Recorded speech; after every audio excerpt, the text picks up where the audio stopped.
बिस्मिल्लाहिर्रहमानिर्रहीम। अस्सलाम वालेकुम नाज़रीन, उम्मीद है कि आप सब खैरियत से होंगे। जैसे कि आप सबको पता है कि 19 अगस्त के शाम कराची के कारसाज रोड पर एक खौफनाक हादसा पेश आया, जिसके नतीजे में 25 साल आमना और उनके 55 साल वालिद ने जिंदगी की बाजी हार दी। इस खौफनाक हादसे में न सिर्फ आमना और उनके वालिद जान बहक हुए, बल्कि बहुत से राहगीर इस खौफनाक हादसे का शिकार होकर जख्मी हो गए, जिनको फौरी तौर पर तबी इमदाद के लिए करीबी अस्पताल मुंतकिल किया गया था, जहां पर उनका इलाज मुआलिजा चल रहा था। दानिश इकबाल जो कराची में गुल अहमद कंपनी के मालिक हैं, उनकी अहलिया नताशा इकबाल से ये खौफनाक हादसा होता है। ये मामला चल रहा था 19 अगस्त से, और अब हाल ही में जो अपडेट आई है उसके मुताबिक ये है कि नताशा इकबाल को अदालत ने 1 लाख रुपए मुचलकों के एवज अदालत ने उनको रिहाई दे दी है। ये जमानत अदालत की जानिब से मुकम्मल इंसाफ के बलबूते पे नहीं दी गई, बल्कि आमना आरे के जो लवाहिकीन हैं उनके साथ दानिश इकबाल साहब के जो मामलात है तय पा गए।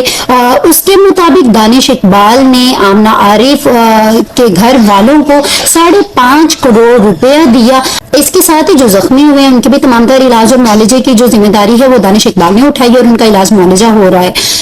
लेकिन सवाल यहाँ पे ये उठता है कि इंसाफ के जो कवानीन थे वो पूरे क्यों नहीं हुए। हमारे मुल्क में इंसाफ इस कदर कमजोर पड़ गया, हमारे मुल्क में इंसानियत की जो कदर कीमत है, इंसानियत की जो वैल्यू है वो इस कदर डेड और डाउन हो गई है। एक होता है डाउन होना, जिसमें किसी न किसी हद तक जो इंसाफ के कानून है वो फॉलो किए जाते हैं, और एक होता है कि कोई कानून डेड हो जाना या इंसानियत डेड हो जाना। तो उसका मतलब यह है कि ना तो वहाँ कानून की अहमियत रखती है, ना ही वहाँ इंसानियत की अहमियत रखती है। फिर वहाँ पे जानवरों से भी बदतर जो आपका दर्जा है वो समझा जाता है। तो हमारे मुल्क पाकिस्तान में भी इंसानियत का जो दर्जा है वो जानवरों से भी बदतर है।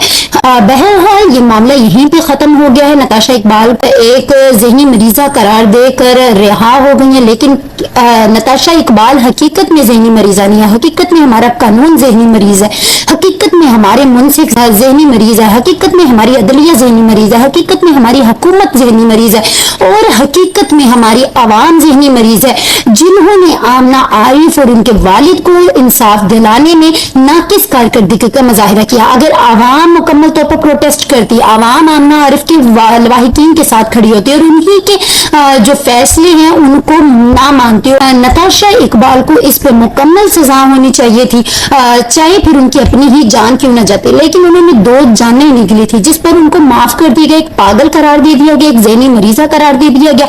ये हमारे मुल्क का इंसाफ है, जहां पे इंसाफ बिल्कुल मफलूज होकर रह चुका है, जहां पे अदलिया जो है वो बेकार हो गई है, जहां पे जो मुंसिफ हैं वो इंसाफ करना भूल गए हैं। उनको ये नहीं पता कि आज का इंसाफ कल की सजा भी बन सकती है। आज वो दूसरों को तो रिमार्क्स दे रहे हैं कि आप अल्लाह के लिए अगर माफ कर रहे हैं तो बरोज़े हशर ये यकीन रखें कि आपको भी अल्लाह की बारगाह में पेश होना है। तो ये कैसे जज हैं कि जो आज इंसाफ जो है वो सिर्फ पैसे के बलबूते पर, या इंसाफ जो है वो लोगों के डर से करते हैं? क्या इनको अल्लाह के हुजूर पेश नहीं होना है? इनको इस बात पे मुकम्मल इंसाफ देना चाहिए था। लेकिन फिर क्या इनके बीच अगर ये मामला तय पा गए हैं तो इस पे हम तो कुछ नहीं कर सकते। लेकिन हमारे मुल्क का जो निज़ाम इंसाफ है वो इंतहाई बदतर है, जहाँ पे ना तो इंसानियत की कदर है, जहाँ पे ना तो किसी जानवर की कदर है। यहाँ पर कदर है तो सिर्फ पैसे की है, दौलत की है, शोहरत की है।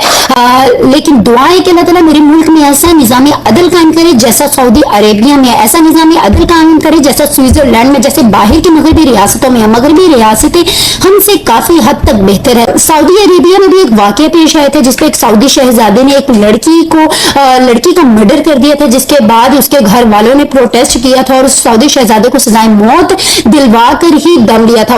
वो सऊदी शहजादा जिसके घर वालों ने बड़े बड़े जो अमरा थे, बड़े बड़े जो लोग थे, बड़ी बड़ी रियासत के लोग थे, वो सड़कों पर आए थे। यहाँ तक कि पूरी सऊदी अरेबिया में जो शहजादे के घर वाले थे उन्होंने लुबादे ओढ़े हुए थे, उनको घुटनों तक उन्होंने बांध लिया था और अपने जो कफा थे वो जमीन पर उतार के रखते थे। यानी उनकी इज्जत का जो मुकाम था वो उन्होंने उस लड़की और उसके घर वालों के पास आके रखते थे। सड़कों पर एक ऐसा जमे गफीर था कि जिसपे सब माफी मांग रहे थे और लड़की के घर वालों से इल्तिजा कर रहे थे कि आप माफ कर दिए हमारे शहजादे को छोड़ दे, लेकिन वहां पे इंसाफ का तकाजा ये था कि लड़की के वालिद ने कहा मैं अपनी बेटी का खून माफ नहीं कर सकता हूँ, बरोज़े हश्र मेरी बेटी मेरा गिरबान पकड़ेगी और कहेगी कि बाबा आपने मेरी जान इतनी सस्ती थी कि आपने एक सऊदी शहजादे, एक अमीर, एक रुफका के कदमों पर जाके कुर्बान कर दी, क्या मेरी जिंदगी की कोई कीमत नहीं थी? उस रोज मैं अल्लाह की बारगाह में भी नहीं छूटूंगा और अपनी बेटी को भी इंसाफ नहीं दे सकूंगा। तो आज मुझे पैसों का लालच नहीं है, आज मेरी बेटी को इंसाफ मिलना चाहिए। और वहीं भी अदालत ने फैसला सुनाते हुए कहा कि सऊदी शहजादे को सजाए मौत का हुक्म दिया जाता है। फिर उसी सड़क पर, उसी कानून की कटहरे पर, उसी मुकाम पर जिस जगह पे उसने लड़की का मर्डर किया था, जिस जगह पे उसने